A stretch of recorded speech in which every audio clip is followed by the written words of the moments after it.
Hi, it's Kay in the antivirus garden. I'm looking at my seeds. I've got all these because, as you're probably going to find out, I'm a real bargain hunter.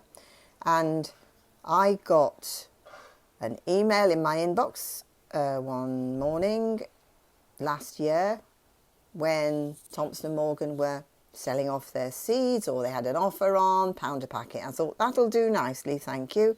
So I went on and I ordered loads of seeds, and of course didn't use them all last year, and I'm jolly glad now because I've got lots of seeds to use. This is just a bit of basics really. I promised that I would do some really simple stuff just to help people who are not growers, and I'm not a veg grower really. So it's as much trial and error for me as it may be for you. But I've sorted them out a bit, and you'll see here it says March, if I can get the light on it, March, April, indoors.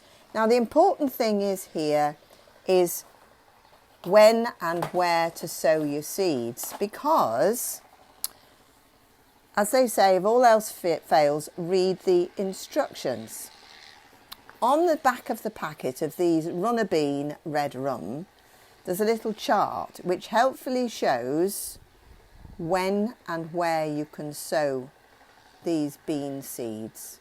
So, in April, later in April, it says you can sow them under glass or plant them indoors. Now, under glass means in a greenhouse or a propagating frame.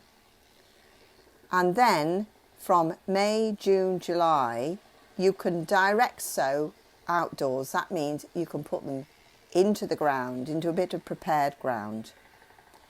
If you sow them under glass or indoors in April, you can hopefully start your harvest in end of June, beginning of July. Now, we are going to try and get as an earlier crop as we can, because we'd probably be glad of this veg by then. So, what to do about sowing under glass? Sunny windowsill is usually what's recommended if you haven't got anything outdoors. But I happen to have, because I've had them before, a heated propagator, which is simply a seed tray with like its own built-in electric blanket and a clear lid which sits on the top, and you put your seeds in there and they get the warmth. So that's great for me. I've already got that. However, if you haven't got that already, I've got something to show you. Because good old Jeff Hamilton, with his £2 garden, he was great at improvising.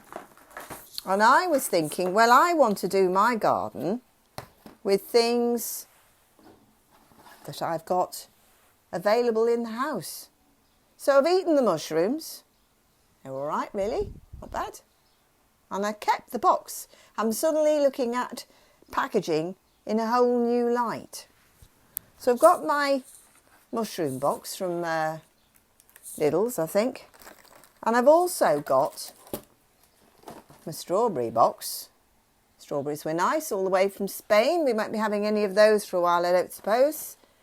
But look, I've got a ready-made little plant cloche. I'm going to take the... that's good. I'm going to take the little pink mat out of the bottom. And there we have it. Instant seed tray with cover. What's not to like? I have another, even more exciting propagating unit. I'm calling it that, sounds posh, which I'm going to show you on another video. But in the meantime, start looking through your recycling, because there may be all sorts of things that you can press into service to help you grow things if you haven't got stuff already. I am not, like my cousin calls herself, Mrs. Tidy Drawers. I am one of these people who's always got stuff everywhere and gets moaned at. But if you are a Mrs. Tidy Drawers, just stop throwing things away for the time being.